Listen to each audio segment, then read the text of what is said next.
జిల్లా పటాన్చేరు మండలం రుద్రారం గ్రామం పరిధిలోని శ్రీ సిద్ధి గణపతి దేవాలయం గణేష్ గడ్డ సమీపంలో భారత రాష్ట్ర సమితి మెదక్ లోక్సభ ఎన్నికల ప్రచార రథాలను రాష్ట్ర మాజీ మంత్రి శాసనసభ్యులు తన్నీరు హరీష్ రావు, పటాన్చేరు శాసనసభ్యులు గూడెం మహిపాల్ రెడ్డి, బీఆర్ఎస్ పార్టీ మెదక్ లోక్సభ అభ్యర్థి వెంకటరామిరెడ్డితో కలిసి ప్రారంభించారు. ఈ సందర్భంగా హరీష్ రావు మాట్లాడుతూ గణేష్ గడ్డ మనకు అచ్చొచ్చిన స్థలమని, ఎంపీ గెలుపు పక్కా అని అన్నారు. 2004 నుండి 2024 వరకు బీఆర్ఎస్ పార్టీ గెలిచిందని, కాంగ్రెస్ పాలన పొంగులెక్క అయిందన్నారు. హామీలు ఇచ్చిన కాంగ్రెస్ మొత్తం కూడా మర్చిపోయిందని, హామీలు అమలు చేయక ముఖం చాటేసిందన్నారు. ప్రభుత్వం వచ్చి 125 రోజులైనప్పటికీ రుణమాఫీ చేయలేదని మండిపడ్డారు. వెంకటరామరెడ్డి మాట్లాడుతూ మెదక్ అంటే నాకు కుటుంబంతో సమానమని, ఇక్కడ అధికారిగా పనిచేసి ఎంపీగా పోటీ చేసే అవకాశం రావటం అదృష్టమన్నారు. ఎంపీగా ప్రజలకు సేవ చేయాలనే ఆలోచనతో రాజకీయాల్లోకి వచ్చానని, పార్లమెంట్లో తెలంగాణ గళం వినిపిస్తానన్నారు. మెదక్ ప్రజల సమస్యల పరిష్కారం కోసం పోరాటం చేస్తానని, నన్ను ఆశీర్వదించి మంచి మెజారిటీతో గెలిపించాలని వేడుకుంటున్నానని తెలిపారు.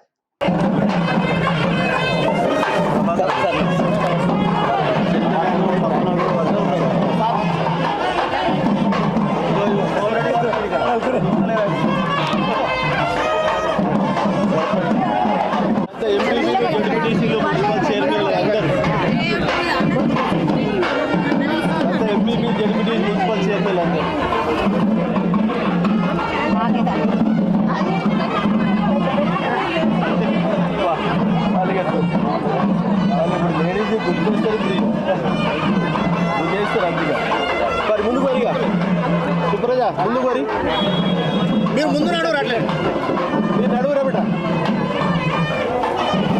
లలిత ఇగో బొల్లారా మున్సిపల్ చైర్మన్ రోజా.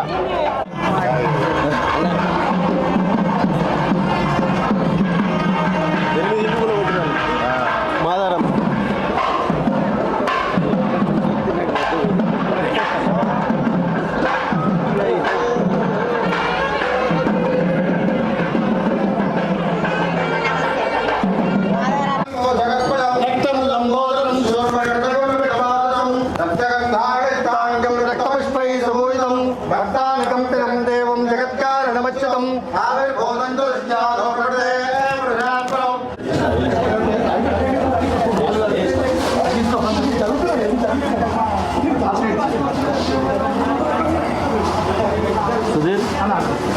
ఇక్కడదే అంతులు అప్పుడు నరసింహరెడ్డి సార్ ఒక్కరికి సార్ చాలా ఒకటే చాలిగా అక్కడ అన్నకేదా అనుకోండి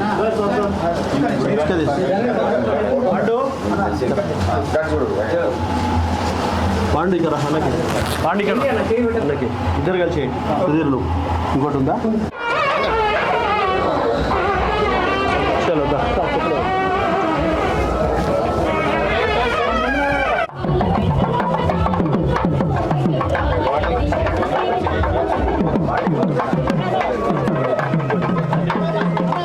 జెండా మీరు ఒక్కటి సెట్ చేస్తారు కుర్చీలు. అలాగే మన నర్సాపూర్ శాసనసభ్యురాలు పెద్దలు గౌరవనీయులు సోదరులకు సోదరులకు అందరికీ ఈరోజు మన పటాన్చేరు నియోజకవర్గ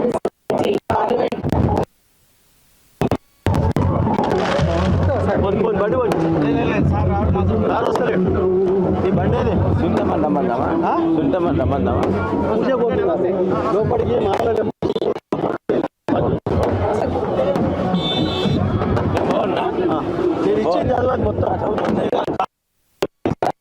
ఈరోజు ఈ కార్యక్రమం పెట్టడం జరిగింది.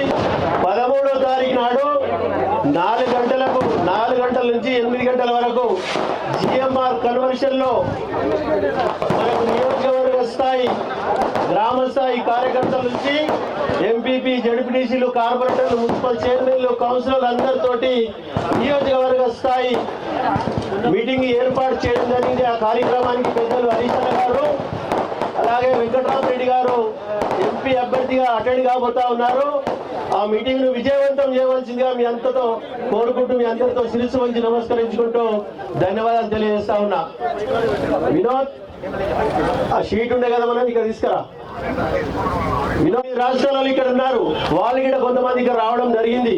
దీన్ని పూర్తి స్థాయిలో దాన్ని ఎక్కడికక్కడ వార్డు మెంబర్ ఏ విధంగా గెలవడానికి ప్రయత్నం చేస్తాడో పార్లమెంట్ మెంబర్ గిట గెలవడానికి ఆ ప్రయత్నం చేసి మనం ముందుకు సాగాలని చెప్పి కోరుకుంటూ ఇప్పుడు వెంకటరామరెడ్డి గారు మాట్లాడవలసిందిగా మనం చేస్తా ఉన్నా. ఏదైతే మనం వ్రతాల పూజా కార్యక్రమం పెట్టుకున్నామో అశేష జనం పూజ అనుకుని వచ్చాం, కానీ ఇక్కడ అశేష జనం మీ అందరి దీవెనలు నాకున్నాయి.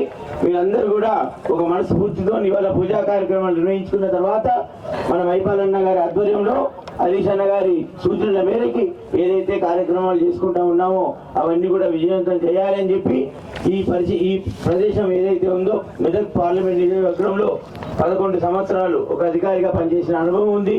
మీ అందరిలో కలిసి మీ అందరి పరిచయంతో కలిసి మీ దీవెనలు నాకు ఉండాలని చెప్పి, అదేవిధంగా ఇక్కడి నుంచి అయితే ఒక సీనియర్ ఐఏఎస్ అధికారిగా పనిచేశాను. ఆ ప్రాంతం పూర్తిగా అవసరాలు తెలిసిన వ్యక్తిగా ఎంపీగా ఎన్నికైతే మీ అందరి సేవలో నన్ను ఉంచుకోవాలని చెప్పేస్తూ మీరందరి దీవెనలు నాకు ఉండాలని చెప్తూ ఈ అవకాశాన్ని ఇచ్చిన మీ అందరికీ కూడా ప్రత్యేక ధన్యవాదాలు చెప్తా ఉన్నాను. చేసి జెండా ఊపిన 3 సార్లు మైపాలన్న ఘన విజయం సాధించింది. అట్లనే ఇలా వెంకటరామరెడ్డి గారి వాహనాలకు కూడా గణేష్ గడ్డలో పూజ చేసి వాహనాలకు జెండా ఊపినం. తప్పకుండా మహిపాల్ రెడ్డి బాటలో వెంకటరామరెడ్డి గారు ఘన విజయం సాధిస్తారనే నమ్మకం నాకున్నది. నిజంగా కూడా మెదక్ పార్లమెంట్ అంటే బీఆర్ఎస్ పార్టీ అడ్డాయి. 2004 నుంచి ఇప్పటిదాకా వరుసగా బీఆర్ఎస్ పార్టీ గెలిచింది. 2004 నుంచి 2024 ఇప్పుడు 2004లో జెండా ఎగరేసినాం. 2024లో కూడా ఖచ్చితంగా బీఆర్ఎస్ పార్టీ జెండా ఎగరేస్తారు. ఇది ఎప్పుడు కూడా మనకు ఓటమి లేదు. ఎప్పుడు మెదక్ ఎంపీ ఎన్నిక జరిగిందంటే గులాబీ జెండా పుట్టినప్పటి నుంచి ఈ జెండా ఎగురుతూనే వచ్చింది మెదక్ పార్లమెంట్ మీద. దయచేసి మా నాయకులు, మా కార్యకర్తలు మీరు కూడా గట్టిగా కృషి చేయండి. మీ అందరి సహకారం ఉంటే మళ్ళీ ఒక్కసారి తిరుగులేని మెజార్టీతో మెదక్లో మనం గులాబీ జెండా ఎగిరైపోతా ఉన్నాం. ఎందుకంటే ఇలా విషయాలు ప్రజలకు చాలా స్పష్టంగా అర్థమైనాయి. కాంగ్రెస్ ది కూడా అది పాల పొంగు లెక్క అయిపోయింది. గెలిచిండు, ఎంత స్పీడ్ గా గెలిచిందో గంట స్పీడ్ గా తుస్సున కిందిపోయింది. అది జనాలకు అర్థమైంది.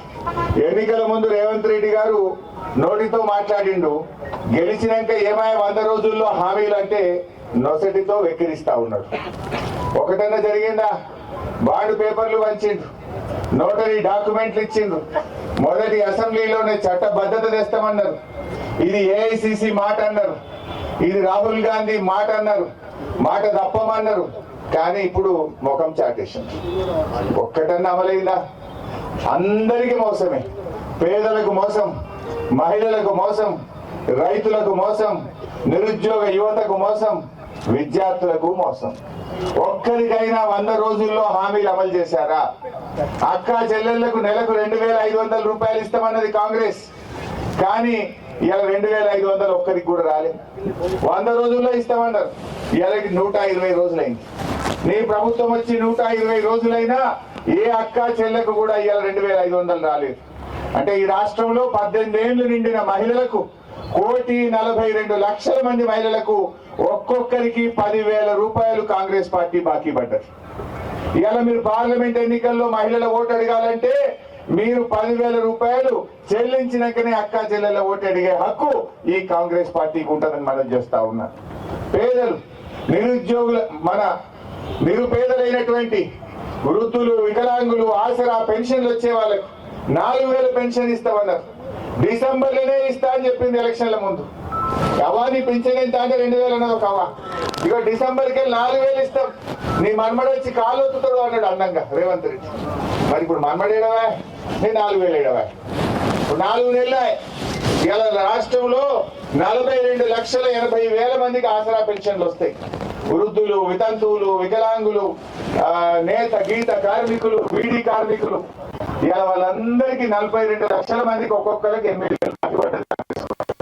ఏ ముఖం పెట్టుకొని పోయి ఇలా వృద్ధులు, వితంతువుల ఓటు అంటే పేదలకు మోసం. నిరుద్యోగ యువతకు ఏం చెప్పారు? నిరుద్యోగ యువతకు మేము రాగానే నెలకు 4,000 రూపాయలు నిరుద్యోగ వృత్తి ఇస్తాము అన్నారు. నేను మొన్న అసెంబ్లీలో పట్టుకొని అడిగిన, ఏమైనా మరి గెలిచిండు నిరుద్యోగ వృత్తి ఎప్పుడు ఇస్తారు అని అడిగిన. ఉప ముఖ్యమంత్రి బట్టి విక్రమార్క గారు అంటాడు, మేము ఏడా చెప్పలేదు అంటాడు. మేము నిరుద్యోగ భృతి ఇస్తామని ఎలక్షన్లలో కానీ మా మేనిఫెస్టోలో కానీ మేము ఏడ చెప్పలేదు అని సావు కబురు సల్లగా చెప్పినట్టు 2 అసెంబ్లీలో అబద్ధాలు చెప్పింది. ఎన్నికల ముందు ప్రియాంక గాంధీ వచ్చి చెప్పింది, రేవంత్ రెడ్డి చెప్పిండు, వాళ్ళ మేనిఫెస్టోలో పెట్టిండ్రు నిరుద్యోగ యువతకు 4,000 ఇస్తామన్నారు. ఇవాళ యువతను కూడా మోసం చేసిండ్రు. మీరు ఎవరికి మేలు చేసిండ్రు? రైతులకు ఏం చెప్పిండ్రు? మీరు రైతులకు 5 హామీలు ఇచ్చిండ్రు. మేము గెలవగానే 15,000 రైతు బంధు అన్నారు, మోసం. మేము గెలవగానే వడ్లకు మక్కలకు 500 బోనస్ అన్నారు, మోసం. మేము గెలవగానే వ్యవసాయ కూలీలకు 12,000 అన్నారు, మోసం. మేము గెలవగానే 2 లక్షల రూపాయల రుణమాఫీ అన్నారు, మోసం. మేము గెలవగానే కౌలు రైతులకు 15,000 అన్నారు, మోసం. మేము గెలవగానే కేసీఆర్ కంటే మంచిగా 24 గంటల కరెంట్ ఇస్తామన్నారు, 24 పోయి 14 వచ్చింది, మోసం. అన్ని మోసాలు.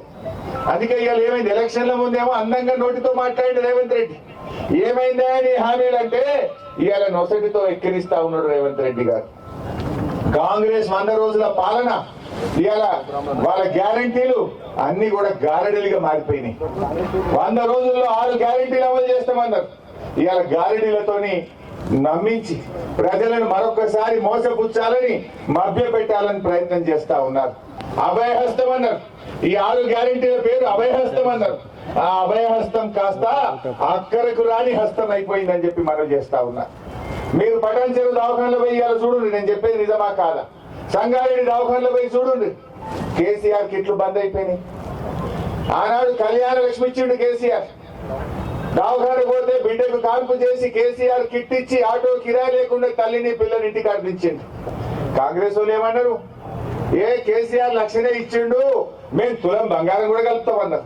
వచ్చిన అదే తులం బంగారం కన్నా ఒక్కరికన్నా తులం లేదు. ఇంత కేసీఆర్ కిట్ బంద్ అయింది. కేసీఆర్ కిట్ బంద్ అయింది, కాంగ్రెస్ తిట్లు మాత్రం వచ్చినాయి. కిట్లు బంద్ అయినాయి, తిట్లు వచ్చినాయి. అంతే. మార్పు మార్పు అంటే ఏం మార్పు వచ్చిందని ఆయన అంటే సర్కార్ దవాఖానలు ఇచ్చే కిట్లు బంద్ అయినాయి, తిట్లు మాత్రం మోపోయినాయి. ఈ తప్ప ఏమైనా ఉన్నది? కేసీఆర్ మొన్నోసారి సిరిసిల్లకు పోయాడు మాట్లాడుకుంటూ, మీరు 6 గ్యారంటీల్లో 100 రోజుల్లో చెప్పిన దాంట్లో భాగంగా వడ్లకు 500 బోనస్ ఇస్తామన్నారు. యాసంగి వడ్లు వచ్చుడు చాలా ఇంది, కళ్ళాళ్లకు వడ్లు వస్తున్నాయి. ఇంకా వడ్లకు 500 బోనస్ ఇవ్వరు రేవంత్ రెడ్డి గారు అంటే ఈయన అంటాడు, కేసీఆర్ నీ డ్రాయర్ కూడా కొట్టా అని మాట్లాడు. తెలంగాణ తెచ్చి 10 ఏళ్ళు ముఖ్యమంత్రి చేసిన కేసీఆర్ మీద ఈయన మాట్లాడే భాష ఇదేనా? నువ్వు రాష్ట్ర ముఖ్యమంత్రిగా చెడ్డీ గ్యాంగ్ సభ్యుడివా నేను అడుగుతా ఉన్నా. నువ్వు మాట్లాడే భాష అదే అడుగుతా ఉన్నా. ఏమడిగాడు కేసీఆర్?